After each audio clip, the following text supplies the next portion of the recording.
Hello. So I'm hoping you can hear me over the water, but I just like this place.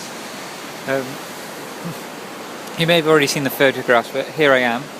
I'm at the N.O.C. and oh yeah, Berger. And this is the context of where I am for the folks at home, and that's the restaurant I just sat at.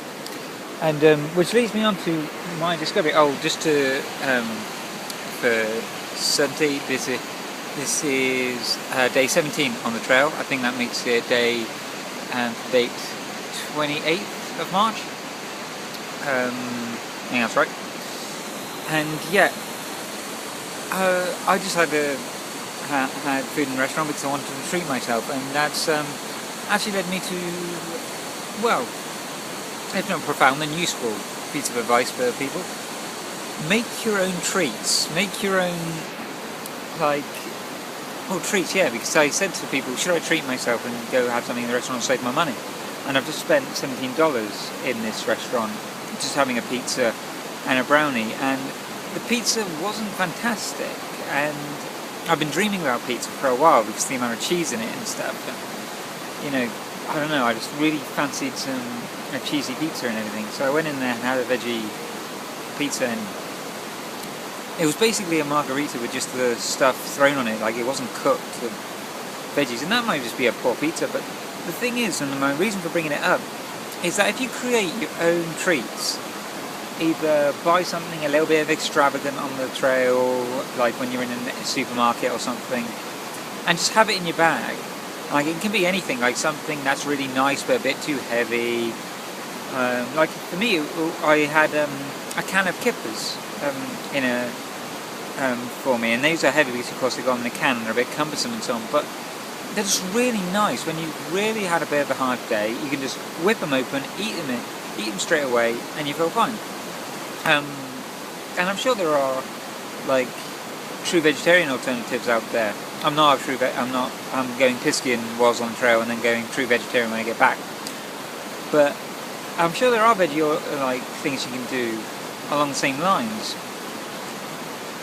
And like I say, just even things like there's these Cliff chocolate bars that I've really got into, these power bars, and you can't always find them like everywhere, but I've always bought them and I found them because they're really just nice. They're really useful. They get your energy up and they taste really nice. And just having like those, and they're a bit more expensive. That's the thing.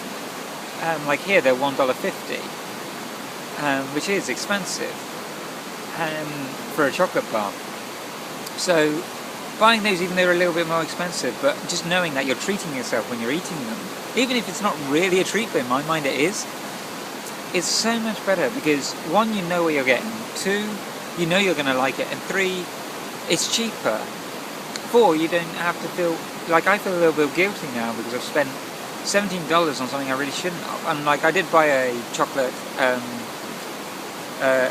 brownie as well, which was really nice, and it had ice cream and drizzle and all the rest of it, and that was really nice. And I'm sure the amount of sugar and everything will give me a great energy boost and shit. But again, I won't do that again, I don't think, unless I'm sure that the thing I'm going to buy, like I'm going to be with company, or when I'm going to be buying something that I know that I'll absolutely love. Like, I know, mushroom stroganoff, the style my dad makes, or toad in the hole. Like, toad in the hole with mashed potato, true mashed potato, none of this crushed potato shit. My dad will know what that means. That kind of thing. So yeah, that's my tip for today. I think having treats for yourself, like that, stuff like that, I just think it would really help. I think that's the better thing to do.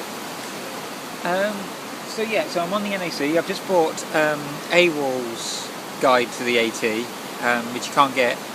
I've got the companion loaded on my camera here, on my phone here, but I bought AWOL's guide AT northbound because it's just superior. It's just, for me, no contest. It's got the I don't know what you call it, but it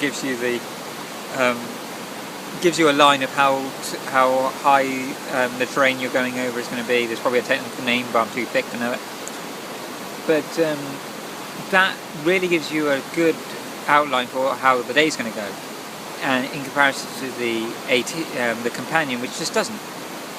So I bought that for myself. I'm going to cut it up into the sections, into different states, so it'll be easier to get a hold of and wield. But so I bought that here, and I would recommend people who are making a choice, if you can't get both and have them loaded on a camera or something, they're on a phone, and if you've got to buy an actual physical copy of a book, I would recommend AWOL's guide. Well, first I would recommend that you go and have a look at them both in the shop, but I think you'll find that AWOL's guide is better. I've heard a lot of people say that AWOL's guide is better because of this little line that gives you tells you how high you're going to be going and the kind of terrain and so on, and it's just clearer. Gives you you instantly can just go, like when your brain's not working because you're hungry and you're tired, you can instantly see, oh fuck, I've still got this much to spend, this much time, and a lot of it's uphill. So that's that. And I might as well mention, because I don't know if I did, I went to the Reason Rally. You've seen the videos more than likely. The Reason Rally was fantastic. I got to see Jamie Kilstein. I got to meet. I have mentioned this before. And I might as well say now that sorry if I annoyed any of you who are watching just for the AT stuff, but if nothing else, I've demonstrated that you can do side excursions whilst on trail, and it was really easy for me. Somebody who is completely lost half the time, and the other half the time is asking for directions, or I should say, half the time I'm lost, half of the time I'm about to be lost. So yeah, so side excursions are easy. If you talk to enough people, everybody's willing to give you advice. It was very expensive, but it was one of those occasions where you gotta say, I was there, and I did it, it was brilliant, and I loved it, and I'll do it again. That's pretty much it. So one other thing I might as well mention, hostels. So I'm staying here for the night, and that's $19. Which is fine, like $15 to $20 I think is a good price for a hostel stay. Frankly, I think they could charge more than that and I'd still take it. There was a question, should you be sparing and only go to hostels when you can, or when you need to? Frankly, I think they're a great stress reliever, because you don't have to worry about the conditions and so on, and getting, and all that kind of bollocks. So I say, if you can afford it, take the hostels and see for yourself. Maybe you'll change your mind, but I'm going to stay at quite a lot of hostels, I reckon. If for no other reason, I can upload videos from them as well, and talk to the folks and Facebook people and so on and so forth. So anyway, this is a long video now, so I'll leave it there. Remember guys, feel free to comment. I won't be able to get back to you very often, but and I will and I'll ask, like when I'm finished this and everything, there's going to be a video there that you can ask all your questions on.